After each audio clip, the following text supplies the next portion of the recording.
শেখ হাসিনা ভারতে বসে যে ধরনের কথা বলছে তা দুই দেশের সম্পর্কের জন্য ক্ষতিকর বলে মন্তব্য করেছেন পররাষ্ট্র উপদেষ্টা তৌহিদ হোসেন। সম্প্রতি ভারতের পররাষ্ট্রমন্ত্রী ডক্টর এস জয়শঙ্কর নয়াদিল্লি বিশ্ববিদ্যালয়ে আয়োজিত সাহিত্য উৎসবে বাংলাদেশের সাথে সম্পর্ক নিয়ে যে মন্তব্য করেন তার প্রতিক্রিয়ায় পররাষ্ট্র উপদেষ্টা বলেন, বাংলাদেশ নিজেদের স্বার্থ রক্ষা করেই ভারতের সাথে সুসম্পর্ক রাখতে চায়, তবে ভারতকেও সিদ্ধান্ত নিতে হবে তারা বাংলাদেশের সঙ্গে কেমন সম্পর্ক চায়।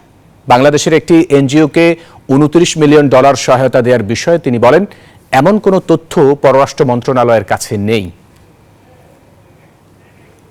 ভারত বাংলাদেশ টানাপোড়েনের বরফ গলার সম্ভাবনার এই সময়ে ভারতের পররাষ্ট্রমন্ত্রী এস জয়শঙ্কর গত শনিবার এক অনুষ্ঠানে বলেন, বাংলাদেশকে ঠিক করতে হবে ভারতের সাথে কেমন সম্পর্ক চায় তারা। এখন এমনই ফুরফুরে মনে থাকবে সবাই।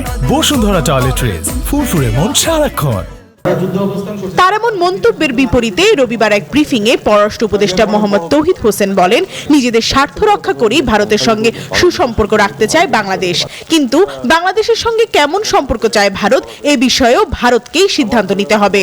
আমাদের খুব স্পষ্ট সিদ্ধান্ত আছে ব্যাপারে যে আমরা ভারতের সাথে গুড ওয়ার্কিং রিলেশন আমরা সেটা চাই, এবং on the basis of mutual respect and reciprocal interest. আশপাশ থেকে দু চারজন কি বললো না বললো সেটাতে মনোযোগ না দিয়ে আমরা বরং আমাদের সম্পর্ক ভালো করার চেষ্টা করি। তবে শেখ হাসিনার ভারতে বসে বক্তব্য প্রদান দুই দেশের সম্পর্কের ক্ষতি করছে বলেও মন্তব্য করেন পররাষ্ট্র উপদেষ্টা। আমাদের প্রাক্তন প্রধানমন্ত্রী যে ওখানে ভারতীয় আতিথেয়তা থেকে যে বিভিন্ন কথাবার্তা বলছেন, এগুলি তো আসলে ক্ষতিকর। ব্রিফিংয়ে তিনি আরও জানান, বাংলাদেশের রাজনৈতিক পরিস্থিতি শক্তিশালী করতে যুক্তরাষ্ট্রের $29 বিলিয়ন সহায়তা দেওয়ার তথ্য এনজিও ব্যুরোর কাছে নেই।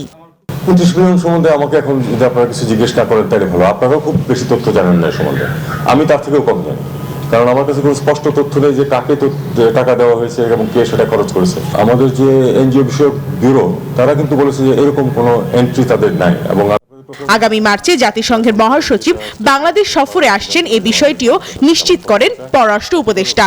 এখন এটা ক্রিস্টালাইজ করে নাই, উনি আসবেন, এটুকু আমি আপনাদেরকে বলতে পারি। প্রমা চৌধুরী, নিউজ 24, ঢাকা।